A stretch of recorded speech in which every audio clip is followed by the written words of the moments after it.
বন্ধুরা দেখো, সকালবেলা তো কিছু বানাতে হবে, তো তার জন্য ম্যাগি বানাচ্ছি। তোমাদের সঙ্গে শেয়ার করলাম। তো আমি কেমনি ম্যাগি বানাবো তোমাদের সঙ্গে শেয়ার করবো, তুমি দেখবে, ঠিক আছে?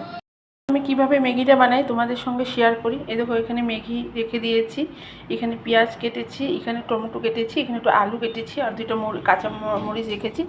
এমন করি আমি বানাই। তো অনেক দিন হয়েছে খাই না, তো খেতে অনেক ইচ্ছা করেছিল। তো চলো এরকম করে আজকে বানাই। তো তোমরা এরকম করে বানাও নাকি বলবে, ওখানে বানাবো কেমন এটাও দেখা দেবো, ঠিক আছে? আমি ম্যাগির আলুটা ভেজে নিচ্ছি, কেন কি ম্যাগির সঙ্গে একলগে দিলে সব গুঁড়ো গুঁড়ো হয়ে যাবে, তার জন্য আমি ভেজে নিচ্ছি। দেখো দেখো এখানে টমেটোটা আর পেঁয়াজটা ভাজা ভাজা হচ্ছে, এখন ম্যাগিটা দিয়ে দেখো ম্যাগির মধ্যে তোমার ম্যাগিটা দিয়ে দিয়েছি।